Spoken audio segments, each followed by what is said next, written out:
Being in the city, I couldn't imagine being a city kid, growing up without acres and acres of, field and sky to play around. A yard.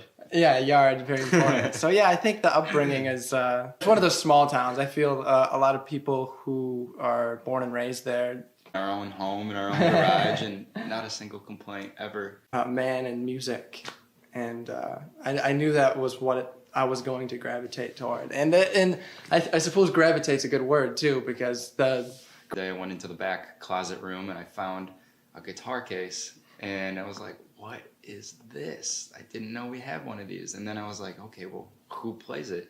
I kind of went upstairs and, Dad, do you play? And he's like, hell no. Not Josie, she's my sister, she's younger than I am. And then I kind of fell flat a couple times, gave it up for a couple years at a time. Got back to middle school, joined middle school band, and that was something kind of cool. The first experience with other musicians creating like a sound, but I still had no gauge of what we were actually doing. Right, and that's where magic happens. And that's from point of middle school, we all hooked up and started playing whatever we wanted, whenever we wanted, and it was like, okay, there's that sense of freedom in it too, and it's unstoppable. And then school took the back seat. That's where it gets interesting.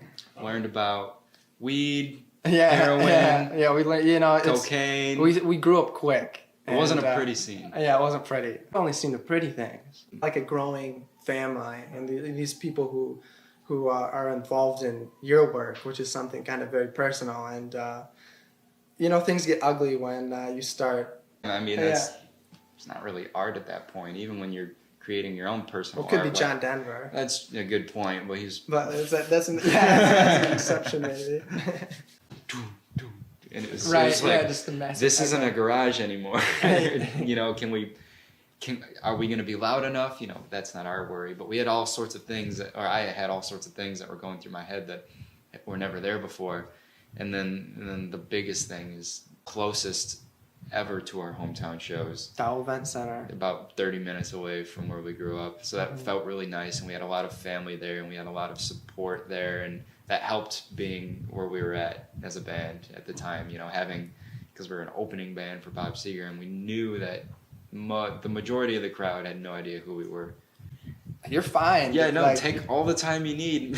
You're good. One of the best at what he does, which is to almost personify everything, like the music, the look, it's kind of a really, really cool moment, like a really cool block of a couple months in my life where I was like, yeah, this is something special, and he's a really special human being. And see, this is where we get the So growing up, we saw Metallica everywhere. It was in all the video games. It was, they're a statement band, and to have been invited, absolutely, it's yeah. Very grateful for that. Very grateful for that. But like I said, when we went in the studio with Al, we learned up quick a lot of things. We got hip to a lot of techniques and things that we never even thought of or could ever dream of.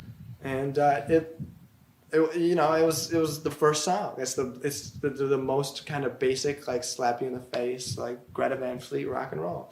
My recent favorite right now is Always There. Yeah.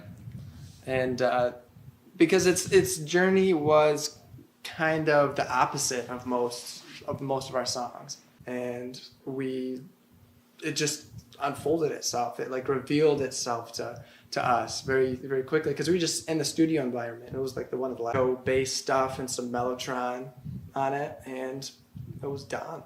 And that's what I think was so amazing about it, is it exists in this such small frame of time. Mm-hmm. So small that I almost don't really remember it. But Age of Man was a fun one. That was a really cool one, because that was at a weird point where we had been on the road for a while, and then all of a sudden we had given time to Haunted Ass Cabin with ghosts and in the Chattanooga mountain range, yeah. And one night, again, one of those things where it just there was a riff, there were a bunch